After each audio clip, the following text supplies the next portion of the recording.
அதிசயங்கள் செய்கிறவர் நம் அருகில் இருக்கிறார். அற்புதங்கள் செய்கிறவர் என்றும் நமக்குள் வசிக்கிறார்.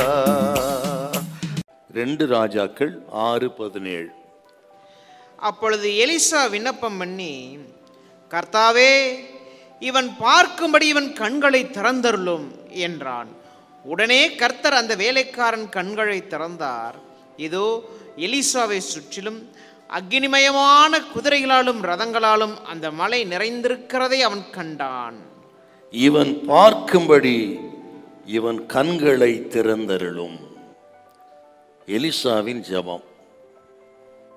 நீங்க பாருங்க, எலிசாவுடைய விருப்பம், இவன் கண்களை திறந்தருளும் கர்த்தாவே. எலிசாவுக்கு இருந்த பார்வை இந்த வேலைக்காரனுக்கு இல்லைங்க. எலிசாவுக்கு அதே சூழ்நிலை தான். எலிசாவை சுற்றிலும் ஆபத்து இருக்கிறது, எலிசாவை சுற்றிலும் இராணுவம் சூழ்ந்திருக்கிறது, எலிசாவுக்கும் ஆபத்து தான். ஆனால் எலிசா பயப்படல, கலங்கல, ஐயோ நாம் என்ன செய்வோம் என்று சொல்லி பதறல. ஏனென்றால் அவருடைய ஆவிக்குரிய கண்கள் திறந்திருந்தது.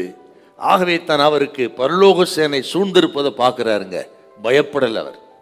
ஆனால் வேலைக்காரனுடைய கண்கள் அப்படி, அவன் ஆவிக்குரிய கண்கள் திறக்கப்படலை, மனக்கண்கள் திறக்கப்படலை. ஆகவே தான் அவனுக்கு என்ன நம்ம சுற்றிலும் இருக்குன்னு தெரியல. அவனுக்கு ஆண்டவர் வைத்திருக்கிற பாதுகாப்பு, கோட்டை, அரண், தூதர்களின் அணிவகுப்பு அவனுக்கு தெரியல. ஆகவே தான் பதறுகிறான், ஐயோ நாம் என்ன செய்வோம், அடிந்தோம், இதோட கதை முடிந்தது என்று சொல்லி. இந்த நேரத்திலே தான் அவனுடைய தேவை என்ன என்பதை அறிந்து எலிசா ஜெபம் பண்றார். அவன் தேவை என்ன? இப்போ அவன் மனக்கண்கள் திறக்கப்பட வேண்டும். அதுதாங்க ரொம்ப முக்கியம். அதுக்காக ஜெபிக்கிறார். இப்போ மூடப்பட்டிருக்கிற அந்த மனக்கண்களை திறப்பதற்கு, உடைப்பதற்கு, தடையை எடுப்பதற்கு எலிசாவின் ஜெபம். இன்னைக்கு அநேக மனக்கண்கள் அடைக்கப்பட்டிருக்கிறது.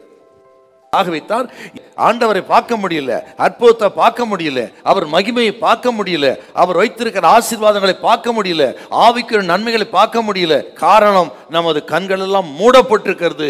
அந்த மனக்கண்கள் திறக்கப்பட இன்னைக்கு நம்ம ஜெபிக்கணும். அந்த கண்களை இன்றைக்கு திறக்க போகிறார், தடைகளை உடைக்க போகிறார். நமக்கு ஆண்டவர் வைத்திருக்கிற ஆசீர்வாதங்களை பார்க்கக்கூடிய கிருபையை கர்த்தர் நமக்கு தருவார். இந்த நாள் கண்கள் திறக்கிற ஒரு நாள்.